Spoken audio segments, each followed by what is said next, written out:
Last class में हमने elementary particle के रूप में मेसॉन और बेरियन कणों की प्रॉपर्टीज़ का अध्ययन किया था। उसके बाद में जो नेक्स्ट अपना टॉपिक है वो है फंडामेंटल इंटरेक्शन, मूलभूत अन्योन्य क्रियाएं। जैसे कि हमने पहले भी बताया था, पढ़ा था कि प्रकृति में मूलभूत जो अन्योन्य क्रियाएं हैं वो कुल मिलाकर के 4 प्रकार की होती है। और उन इंटरेक्शन में जो प्रकार थे उनमें एक तो है प्रबल अन्योन्य क्रिया, स्ट्रॉन्ग इंटरेक्शन। दूसरा है इलेक्ट्रोमैग्नेटिक इंटरेक्शन। और तीसरा है दुर्बल अन्योन्य क्रिया, वीक इंटरेक्शन। और लास्ट में है ग्रेविटेशनल इंटरेक्शन। तो आज के लेक्चर में हम इन फंडामेंटल इंटरेक्शन का अध्ययन करेंगे। और इन फंडामेंटल इंटरेक्शन का अध्ययन करते समय हम जिन जिन चीज़ों का अध्ययन करने वाले हैं उनमें है कि ये इंटरेक्शन कौन से पार्टिकल के बीच में लगती है, कहाँ लगती है, इन इंटरेक्शन की रेंज क्या है। साथ ही यह माना जाता है कि जब भी किन्हीं पार्टिकल के बीच में कोई इंटरेक्शन होती है तो वो इंटरेक्शन किसी पार्टिकल के एक्सचेंज की वजह से होती है। कि जिन पार्टिकल्स के बीच में इंटरेक्शन हो रही है उन पार्टिकल्स के बीच में किसी थर्ड पार्टिकल का एक्सचेंज होता है और उस पार्टिकल के एक्सचेंज की वजह से ही, विनिमय की वजह से ही यह इंटरेक्शन होती है।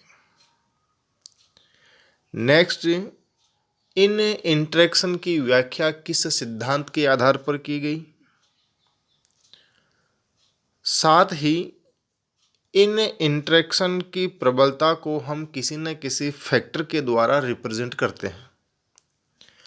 तो उस फैक्टर की वैल्यू क्या है। तो इन सभी चीज़ों का हम इन चारों इंटरेक्शन में अध्ययन करेंगे। और सबसे पहले हम इंटरेक्शन के रूप में ले रहे हैं स्ट्रॉन्ग इंटरेक्शन।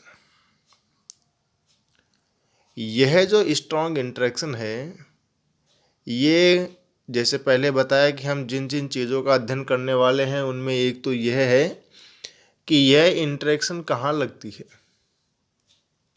और यहाँ जो ये स्ट्रॉन्ग इंटरेक्शन है, प्रबल अन्योन्य क्रिया है, ये नाभिक में न्यूक्लियनों के बीच में लगती है। न्यूक्लियनों से अर्थ यहाँ प्रोटॉन और न्यूट्रॉन से हैं कि नाभिक में जो प्रोटॉन और न्यूट्रॉन हैं उनके बीच में यह इंटरेक्शन प्रभावी रहती है या कार्य करती है। चूँकि नाभिक के अंदर जो न्यूक्लियन है वह न्यूक्लियन स्ट्रॉन्ग फोर्स के द्वारा बंधे हुए रहते हैं। और यह हमने पहले भी अध्ययन किया था कि जो नाभिकीय बल है वो चार्ज इंडिपेंडेंट रहते हैं, अर्थात चार्ज पर निर्भर नहीं करते। तो यहाँ हम ये कह सकते हैं कि ये जो इंटरेक्शन है प्रबल अन्योन्य क्रिया, वो चार्ज इंडिपेंडेंट है। दूसरा, इनकी जो रेंज है वो रेंज सिर्फ न्यूक्लियस तक ही सीमित है, अर्थात इनकी रेंज बहुत ही अल्प है, बहुत कम है। और वो रेंज है न्यूक्लियस की जो डायमीटर है 1.4 इंटू 10⁻⁻15 मीटर, या न्यूक्लियस की जो रेडियस है, तो इसकी रेंज बहुत कम है। ये नाभिक तक ही सीमित है, नाभिक के बाहर यह इंटरेक्शन कार्य नहीं करेगी। तो एक तो यहाँ यह क्लियर हुआ कि जो प्रबल अन्योन्य क्रिया है वो चार्ज इंडिपेंडेंट होती है और इनकी रेंज जो है वो बहुत अल्प होती है। नेक्स्ट, यह जो इंटरेक्शन है वो न्यूक्लियोनों के मध्य होती है, सेकंड पॉइंट। थर्ड पॉइंट जो इसमें आएगा वो आएगा कि इन अन्योन्य क्रियाओं की व्याख्या किस सिद्धांत के आधार पर की गई, और वो सिद्धांत हमने न्यूक्लियर फिजिक्स के फर्स्ट चैप्टर में ही पढ़ लिया था, और वो सिद्धांत था युकावा का मेसोन विनिमय सिद्धांत, जो कि युकावा ने 1935 में दिया था कि जो नाभिक के अंदर इंटरेक्शन होती है या जो नाभिकीय बल उत्पन्न हो रहे हैं वो नाभिकीय बल मेसोन कण के एक्सचेंज की वजह से हो रहे हैं, और वह एक्सचेंज यहाँ पर इस चित्र के द्वारा आसानी से हम समझ सकते हैं। चित्र संख्या 9.4 यहाँ पर देखें तो इसमें एक न्यूट्रॉन तो ये है या न्यूक्लियन ये है और दूसरा न्यूक्लियन ये है, जिनके बीच में इंटरेक्शन होगी, और वह इंटरेक्शन इस पाई मेसोन की वजह से होती है। वो थर्ड पार्टिकल जो एक्सचेंज पार्टिकल है वो यह पाई मेसोन है। तो इन दोनों न्यूक्लियनों के बीच में इस पाई मेसोन की वजह से स्ट्रॉन्ग इंटरेक्शन क्रिएट होगी। तो इसके बीच में जो उत्तरदायी पार्टिकल है जिसकी वजह से यह इंटरेक्शन हो रही है वह पार्टिकल मेसोन पार्टिकल होगा। यदि यहाँ न्यूक्लियन के रूप में यहाँ न्यूट्रॉन को ले लें तो यह न्यूट्रॉन होगा और यह न्यूट्रॉन होगा, और इन दोनों के बीच में जो पाई मेसोन रहेगा वो पाई मेसोन रहता है पाई नॉट। इस पाई नॉट मेसोन के एक्सचेंज की वजह से दोनों न्यूक्लियनों के बीच में स्ट्रॉन्ग इंटरेक्शन होगी, और इंटरेक्शन के पश्चात यह जो न्यूट्रॉन है वो अपने मूल रूप में बने रहेंगे। तो इस प्रकार से हम इस इंटरेक्शन को समझ सकते हैं।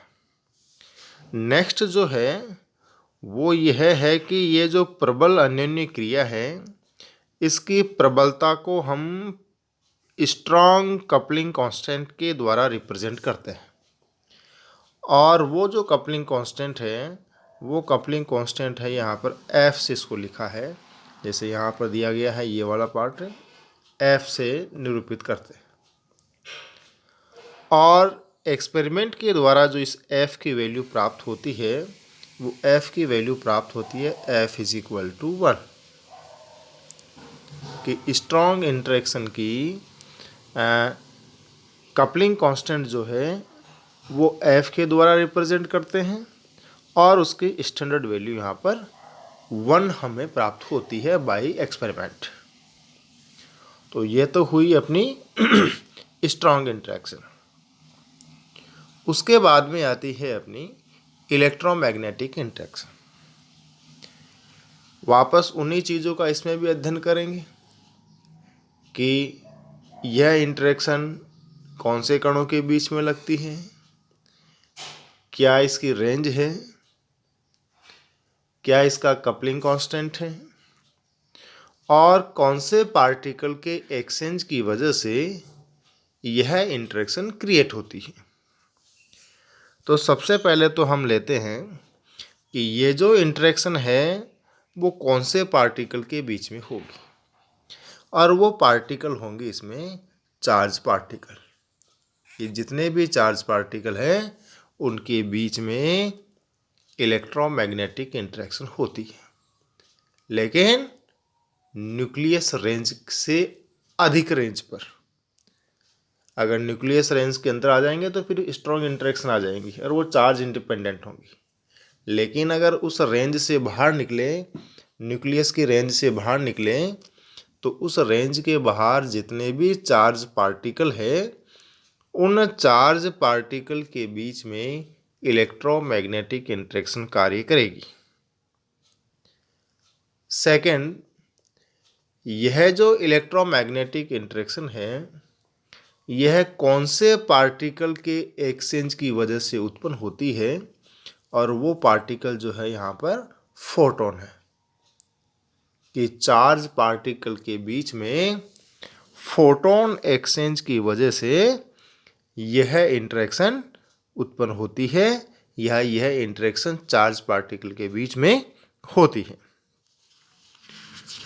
तो हम यह कह सकते हैं कि इस इंटरेक्शन के लिए जो उत्तरदायी पार्टिकल है वो फोटोन है। यहाँ पर जैसे चित्र संख्या 9.5 में इलेक्ट्रॉन इलेक्ट्रॉन के बीच में इंटरेक्शन को शो किया है, और वो इंटरेक्शन जो है वो इलेक्ट्रोमैग्नेटिक इंटरेक्शन है। यहाँ पर हम देखें तो एक इलेक्ट्रॉन ये है और दूसरा इलेक्ट्रॉन ये है। इन दोनों इलेक्ट्रॉन के बीच में जिस पार्टिकल का एक्सचेंज हो रहा है वो फोटोन है।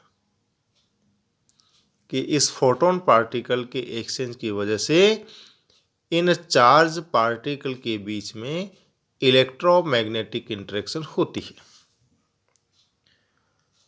उसके आगे आता है कि इस इलेक्ट्रोमैग्नेटिक इंटरेक्शन का कपलिंग कांस्टेंट क्या है, जो कि इसकी प्रबलता को रिप्रेजेंट करता है। और इसकी प्रबलता को रिप्रेजेंट करने के लिए जिस कपलिंग कांस्टेंट को हम काम में लेते हैं वो कपलिंग कांस्टेंट है अल्फा। और इस अल्फा की वैल्यू जो एक्सपेरिमेंटली आती है वो अल्फा इज इक्वल टू है E² अपॉन 4πε0 h/c। इसको जब हम सोल्व करेंगे सभी की वैल्यू पुट करते हुए, तो अल्फा की वैल्यू आती है 1/137, या हम यह कह सकते हैं कि 1/137 को हम लिख सकते हैं लगभग 10⁻⁻²। और प्रबल इंटरेक्शन का जो कपलिंग कांस्टेंट था अपना वो था F इज इक्वल टू 1। अब अगर दोनों के कपलिंग कांस्टेंट की कंपैरिजन करें स्ट्रॉन्ग इंटरेक्शन की और इलेक्ट्रोमैग्नेटिक इंटरेक्शन की, तो हम कह सकते हैं कि जो इलेक्ट्रोमैग्नेटिक इंटरेक्शन है वो स्ट्रॉन्ग इंटरेक्शन की तुलना में लगभग 100 गुना कम स्ट्रॉन्ग है या 100 गुना कम है। तो ये तो दोनों को हुआ अपना कंपैरिजन। फिर आती है इनकी रेंज, और इलेक्ट्रोमैग्नेटिक इंटरेक्शन की जो रेंज है उसकी रेंज काफ़ी दीर्घ होती है, बड़ी होती है किसकी तुलना में, स्ट्रॉन्ग इंटरेक्शन की रेंज की तुलना में। तो सेकंड रही अपनी ये इलेक्ट्रोमैग्नेटिक इंटरेक्शन। उसके बाद में आती है नेक्स्ट अपनी वीक इंटरेक्शन। यह जो वीक इंटरेक्शन है ये भी चार्ज पार्टिकल के बीच में ही लगती है, और यह जो इंटरेक्शन है जिस पार्टिकल के एक्सचेंज की वजह से लगती है वो पार्टिकल है अपना गेज बोसॉन। और गेज बोसॉन यहाँ पर जो है वो है W+, W- और Z0। इसको आगे जब हम क्वार्क मॉडल पढ़ेंगे वहाँ पर भी इसको अच्छी तरह से अपन समझ सकते हैं।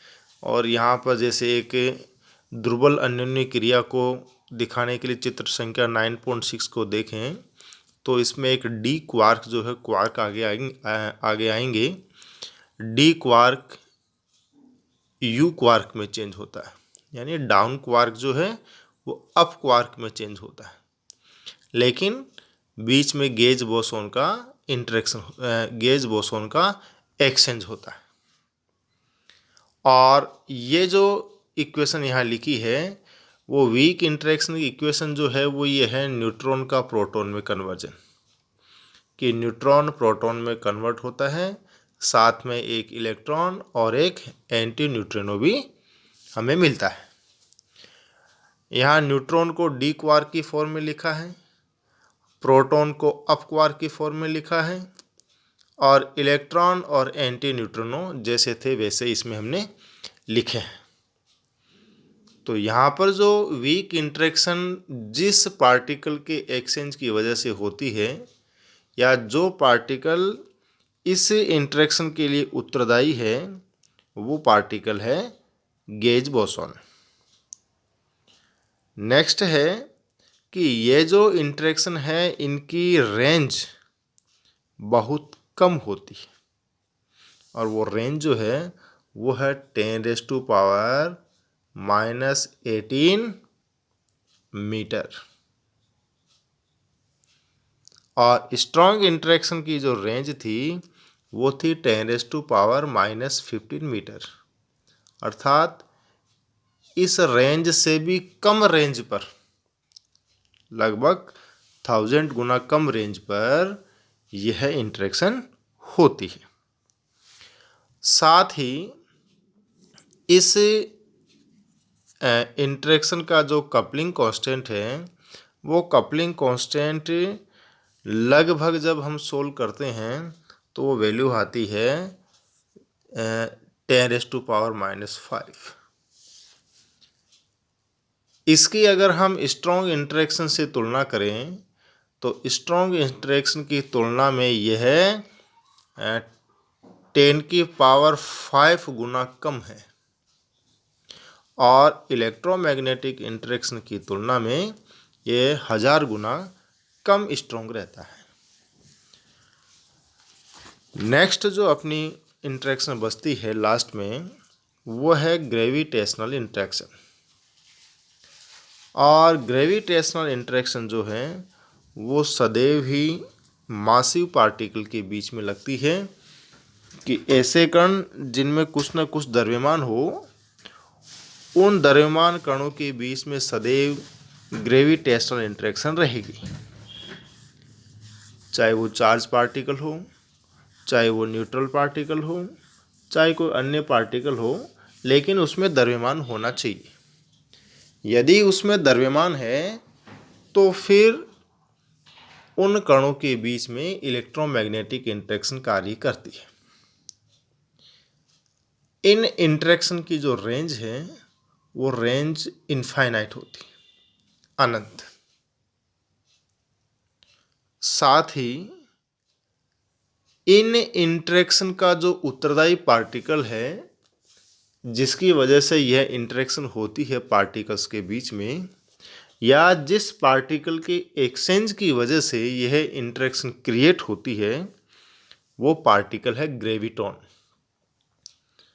अब तक इसकी खोज हुई नहीं है, लेकिन जिस पार्टिकल को उस उत्तरदायी मानते हैं वो पार्टिकल है ग्रेविटॉन।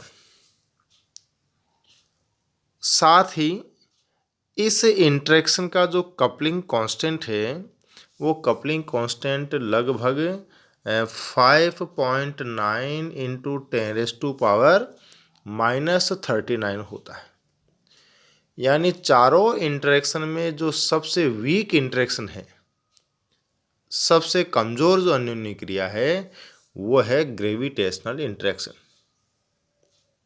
सबसे स्ट्रॉन्ग जो है, अगर इनकी स्ट्रेंथ के आधार पर देखें तो सबसे स्ट्रॉन्ग जो है वो स्ट्रॉन्ग इंटरेक्शन है। उसके बाद में इलेक्ट्रोमैग्नेटिक इंटरेक्शन है, उसके बाद में वीक इंटरेक्शन है, और लास्ट में फिर ग्रेविटेशनल है। तो ये 4 प्रकार की इंटरेक्शन हमने पढ़ी है। नेक्स्ट जो टॉपिक रहेगा अपना, नेक्स्ट टॉपिक से पहले यहाँ पर एक ये टेबल दी हुई है। इस टेबल को अगर हम ध्यान से देखेंगे तो हमारे चारों इंटरेक्शन इसी टेबल में अपनी सीमित हो जाएगी, और हमें आसानी से इसको याद करने में भी आसानी रहेगी। चारों इंटरेक्शन दी है, चारों इंटरेक्शन का जो एक्सचेंज पार्टिकल है वो दिया है, इनका कपलिंग कांस्टेंट दिया है, रेंज दी है, और जिस समय तक लगती है वो टाइम दिया है, टिपिकल रिएक्शन टाइम।